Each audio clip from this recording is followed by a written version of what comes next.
about to hear is true. The names have been changed to protect the innocent.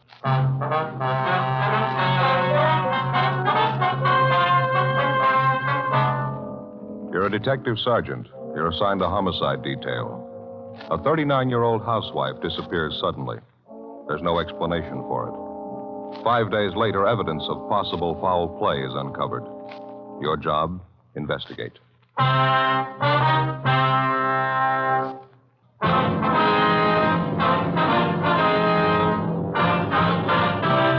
Dragnet, the documented drama of an actual crime. For the next 30 minutes, in cooperation with the Los Angeles Police Department, you will travel step by step on the side of the law through an actual case transcribed from official police files. From beginning to end, from crime to punishment, Dragnet is the story of your police force in action. It was Wednesday, September 15th. It was hot in Los Angeles. We were working the day watch out of homicide. My partner's Ed Jacobs. The boss is Thad Brown, chief of detectives. My name's Friday. I was on the way back from lunch, and it was 12:56 p.m. when I got to room 42. Homicide. Hi, Joe. Waiting for you. Hi, Ed. Al, here you got something for us, huh? Mm-hmm. Here's the report right here. Gardener by the name of Abbott called in day before yesterday. Chester Abbott said his wife disappeared from their home out in the valley Thursday night. He says he thinks she left him. Well, happens every day. Not this way, it doesn't. Walsh and I went out to talk to the man yesterday. His story doesn't make too much sense. How do you mean now? None of his wife's clothes are missing, none of her luggage. She even left her pocketbook behind, full of money. We found out from the neighbors the missing woman has a 17-year-old boy by a former marriage. Does that mean anything? He's an only child. Mother dotes on the kid. She didn't even say goodbye to him. Well, how'd this Chester Abbott impress you? Pretty grouchy with Walsh and me. No cooperation. Wants to find his wife, doesn't he? I don't know. I'm not sure. He's no help, I can tell you that much. Could I see that report, Al? Yeah, here you. Thank you. Florence Trumbull Abbott, age 39. Abbott's her second husband. First one died a little after the boy was born. Mm-hmm. Disappeared Thursday night from the home, 546 Belasco Road, between 7 and 8 o'clock. Well, when did Abbott call in to notify you? Monday afternoon. Told us he thought his wife might have been spending the weekend with her sister. When he found out she wasn't, he called us. Mm-hmm. You meet the boy when you were out there? Yeah, that's another thing. How do you mean? The kid came riding up on a bike when we were talking to one of the neighbors. We tried to talk to him, but the old man came out and hustled the boy into the house. Then he started chewing us out. Well, what's his trouble? Told us it was our job to find his wife, not to go prying into his stepson's affairs. Mm-hmm. That's a new slant.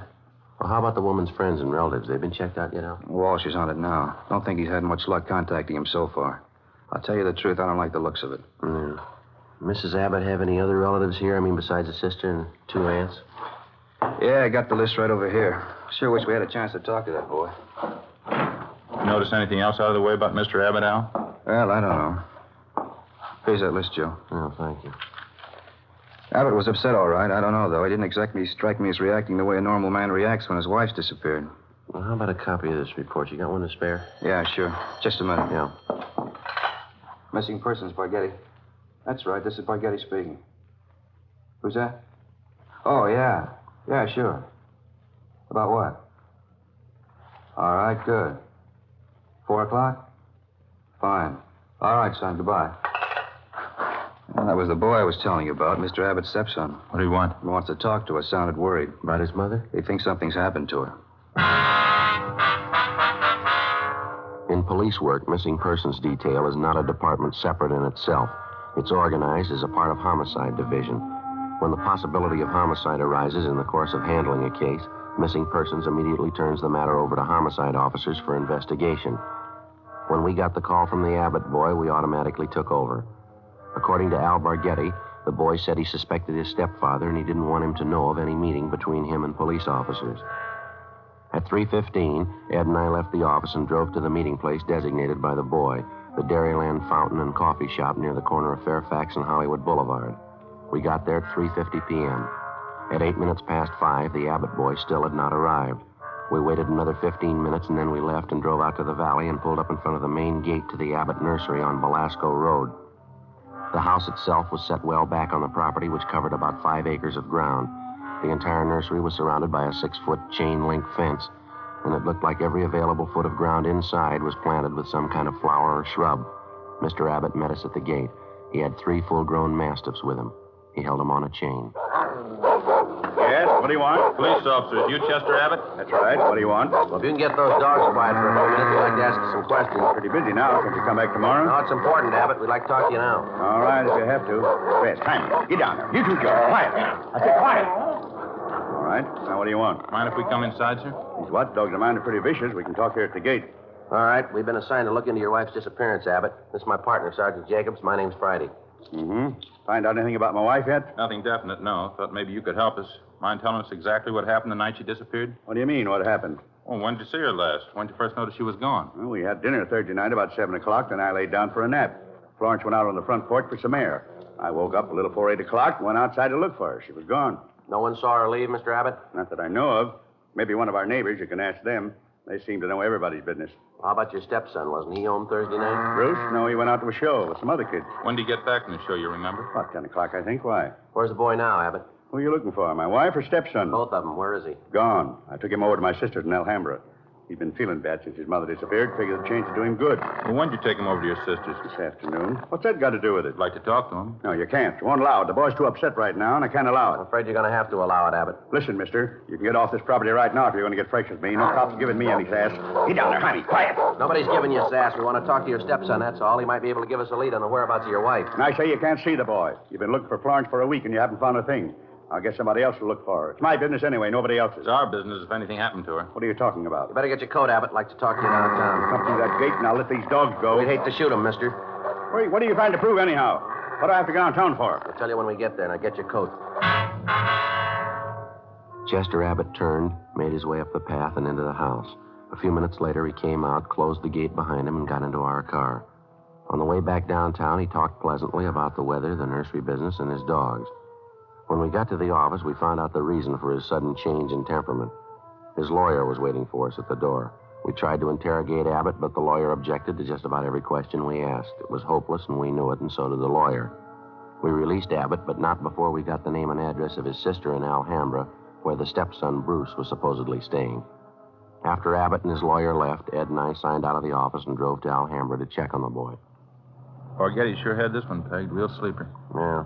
I'd like to know how the stepson missed that date with us this afternoon. The boy called us from the house. Stepfather could have overheard him. That's possible. Sister's house ought to be along this block, shouldn't it? Let's see. 1408. 06, yeah. Yeah, there it is. Gray Cottage, 1402. Okay, let's pull up here, huh? Right.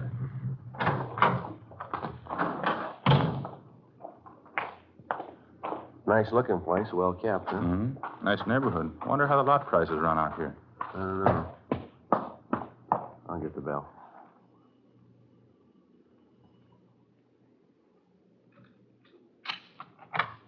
Yes, what is it? Police officers, ma'am. You Miss Abbott? Yes, Helen Abbott. Why? Well, we talked to your brother earlier today, Miss Abbott. He said he brought his stepson, Bruce, over here to stay a while. We'd like to see him if we could. Bruce? Well, yes, he was here until about an hour and a half ago. I went to the store, and when I came back, he was gone. You any idea where we can find him, Miss Abbott? Well, I telephoned my brother Chester just before you came to the door. Bruce isn't there. Yes, ma'am. Do you mind if we came in and looked around, Miss Abbott? Won't take long. Well, why? I told you Bruce isn't here. It's the truth. There's no reason to lie about it, is there? Oh, no, ma'am. It's not that. Well, then what is it? No reason for me to lie to you. How about your brother? We went in and looked the house over from one end to the other. There wasn't a trace of the boy. We drove back to the Abbott nursery and satisfied ourselves the boy wasn't there. Meantime, the home of Chester Abbott's sister in Alhambra was kept under constant surveillance. No one came or went. The next morning, when Ed and I checked in for work as usual at 8 a.m., we met with Sergeant Al Barghetti. Well, I had half an idea there might be something wrong. What makes you so positive, though? That's just it, Al. We're not positive. It's the whole setup, I guess. Smells bad. How do you mean, for instance? Well, Abbott's lawyer, for one thing. If a man's innocent, he doesn't have his lawyer sit with him and tell him not to answer any questions. Yeah? Number two, the kid's phone call. He didn't show up for that date. You figure. I don't know. Could be he doesn't get along with his stepfather. Happens, you know. Maybe he's trying to get back at him for something or other. Yeah, that could be. Why is Abbott hiding him out then? Pretty sure he's hiding him out? Way things been going, no other way to take it. Huh. Mrs. Abbott walked away from her home last Thursday night. Nobody saw her. She took nothing with her. No luggage, no clothes, no money. That's it.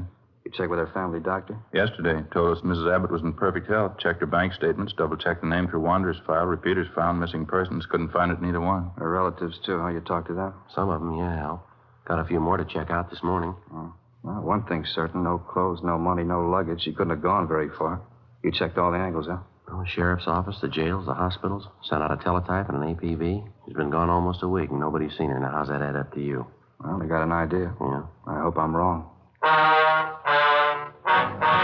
8:45 a.m. Ed and I left the office and continued making the rounds of the missing woman's friends and relatives.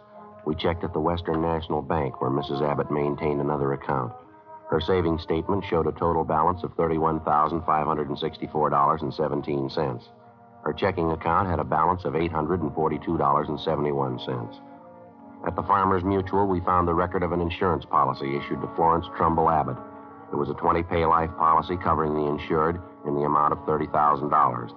The beneficiary was listed as the insured's son, Bruce Trumbull Abbott, if living upon receipt of such due proof.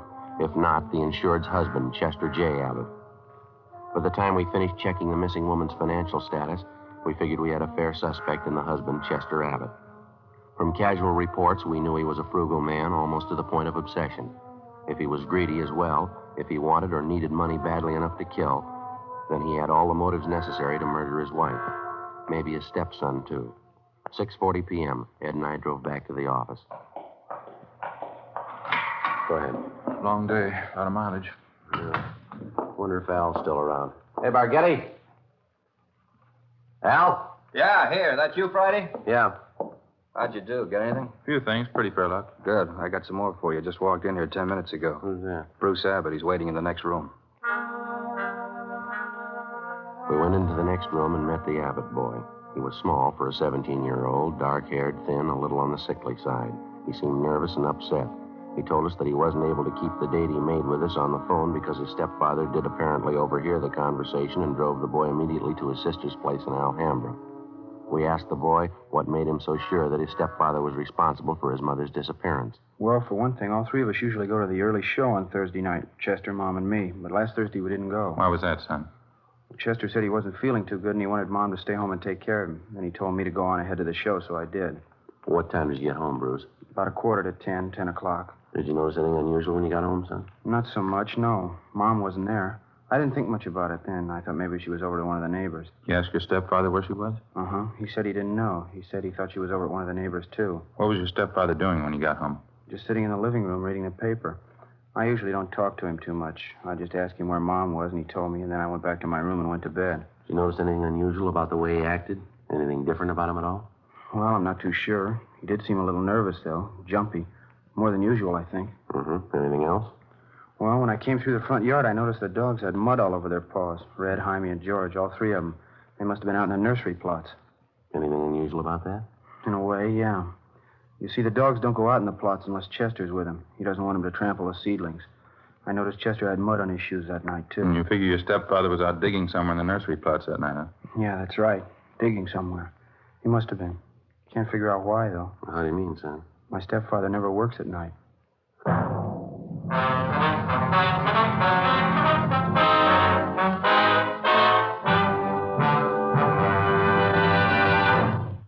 You are listening to Dragnet, authentic stories of your police force in action.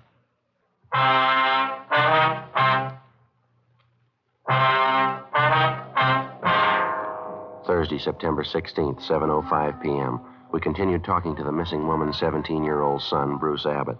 As the interview went on, it became more and more obvious that the boy and his stepfather, Chester Abbott, didn't get along at all.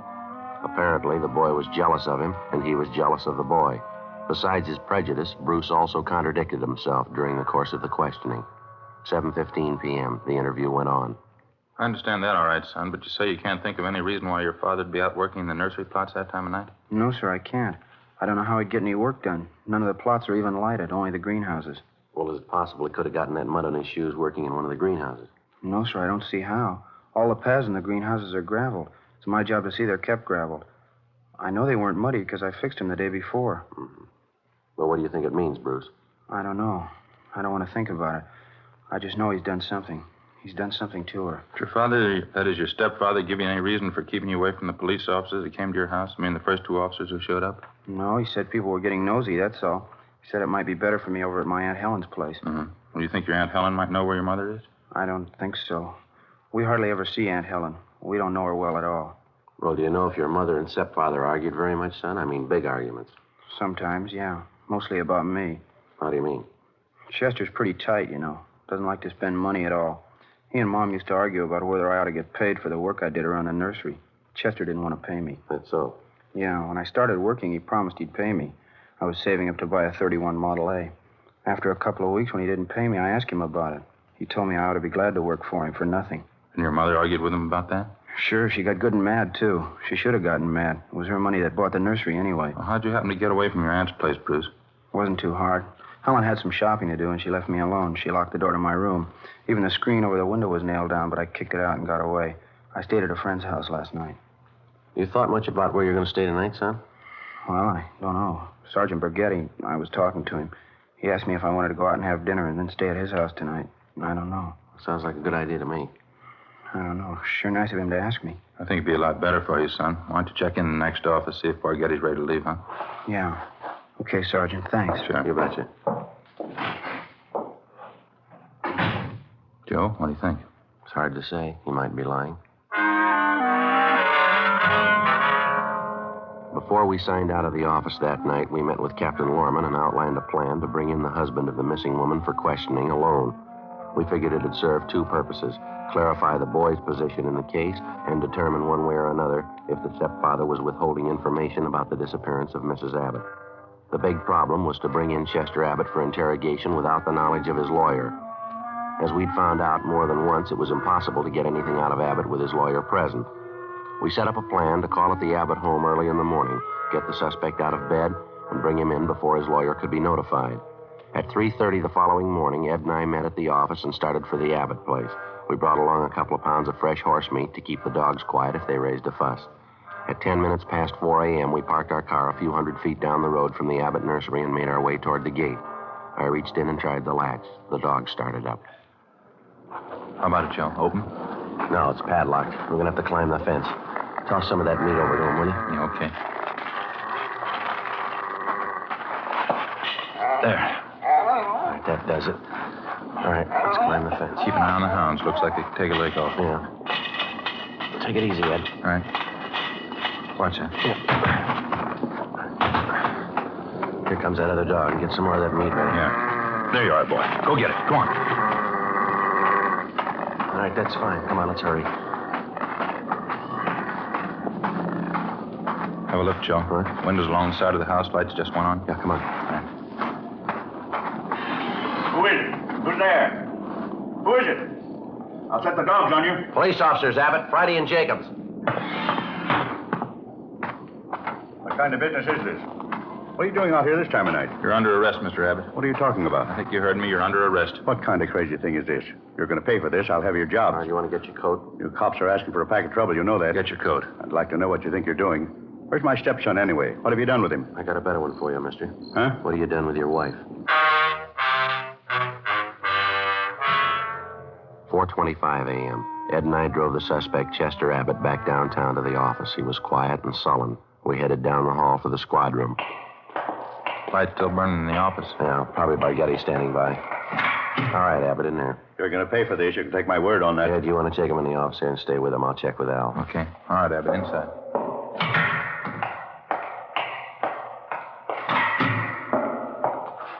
Joe, you bring him in?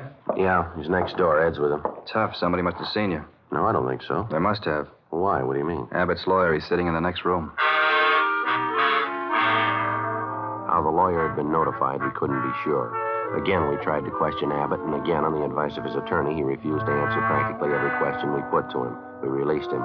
That day, Captain Lorman assigned 2 men to stake out on the nursery and report on all of Chester Abbott's movements.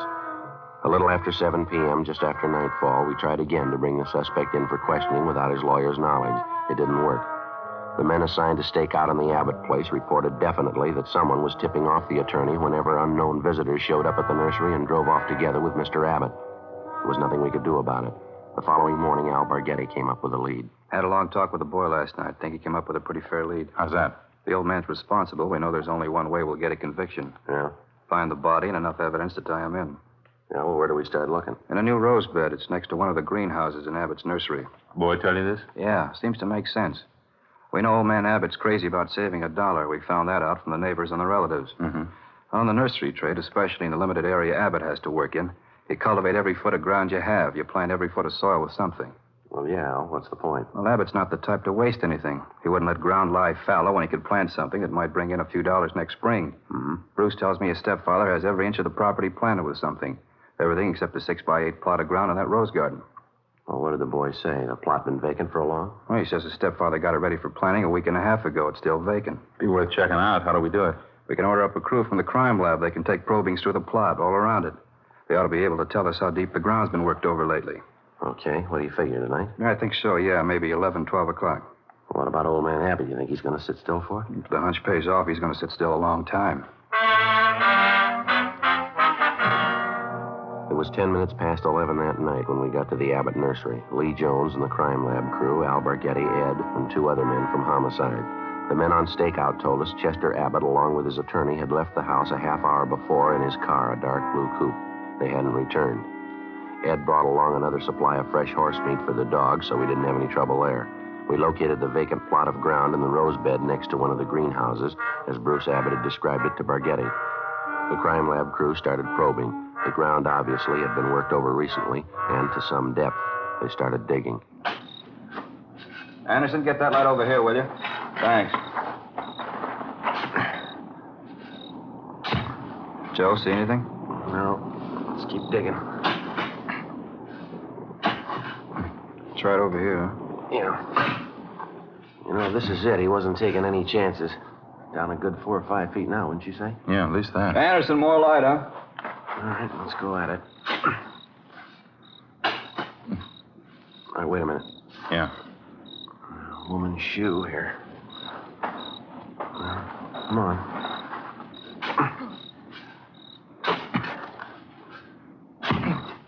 Just a minute. Yeah, that's it. Shoulder there. It's a body. Well, it paid off, Al. The boy had it figured. Yeah. Too bad he was right. Ed and I went back to our car and notified communications to broadcast a warrant for murder on Chester Abbott. His description, together with a description of his car and license number, was rebroadcast every 15 minutes. The attorney was contacted, and he stated that Mr. Abbott had dropped him off at his home more than an hour before. He knew nothing of his whereabouts. Ed and I went back to check the Abbott home and found the front door unlocked. We went inside and looked around. In one bedroom, we found clothes scattered over the bed and on the floor. There was only one old suit left in one closet. On the table next to the bed, we found an airline's timetable. We got to the phone and notified communications to alert all special details at railroad stations, bus terminals, and airports, and then to get out an APB. After that, we checked with the airlines. One of them told us a man answering Abbott's description had booked passage to Mexico City that night under the name of Charles Frazier. The plane was scheduled to leave at 1:52 a.m. at the Burbank Airport. We called the detail at the airport and alerted them. Then we drove over to the field to follow through on it. It was 1:32 a.m. when Ed and I took up our positions just inside Gate 3, where passengers were boarding Flight 72 for Mexico City. There was no sign of the suspect either on the plane or in the waiting room. Think they'll show? I don't know. Want your bag over here? Where's Bargetti? Over there by the cocktail lounge. See him?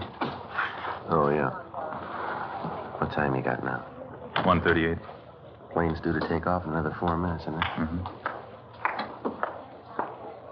Any sign of him, Al? No, nothing. Just made the rounds. Checked with Stevens and Cummings. If he got in, he came in somebody's suitcase. Couldn't have possibly gotten through without one of us seeing him. Well, he hasn't got much more time. Maybe it's a dead end, huh? You don't see how he could have gotten wise, do you? Over there. No, by the ticket counter there. You see him? Yeah, that's him. Come on. Right. All right, just a minute, Abbott. I haven't got time now. I'll miss my plane. If you have anything more to say to me, you can wait till I get back. Afraid not, Abbott. And take it up with my lawyer. I'm in a hurry. We found your wife's body How's that? in the rose bed next to the greenhouse. I don't know what you mean. You must be mistaken. No mistake. Hands behind your back. What's this all about? I haven't done anything. All right, let's go. No, just a minute. You got it wrong. I don't know anything about it. We think you do. Now, come on. Wasn't my fault. I didn't know what I was doing. I plead insanity. She drove me to it. We were arguing about the boy, and she slapped me. I didn't mean to do it. All right, let's go, Abbott.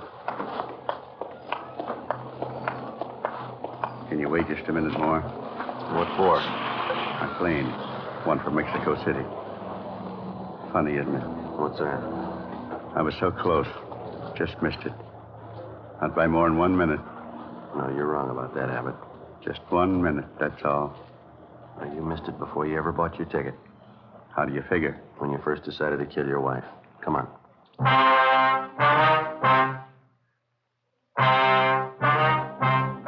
The story you have just heard was true. The names were changed to protect the innocent. On December 19th, trial was held in Superior Court, Department 89, City and County of Los Angeles, State of California. In a moment, the results of that trial.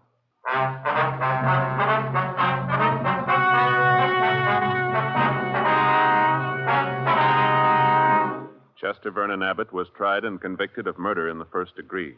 The jury failed to recommend clemency. Abbott was executed in the lethal gas chamber at the State Penitentiary, San Quentin, California. You have just heard Dragnet, a series of authentic cases from official files. Technical advice comes from the Office of Chief of Police W.H. Parker, Los Angeles Police Department. Technical advisors Captain Jack Donahoe, Sergeant Marty Wynn, and Sergeant Vance Brasher. Heard tonight were Barney Phillips and Herb Ellis. Script by Jim Moser. Music by Walter Schumann. Hal Gibney speaking.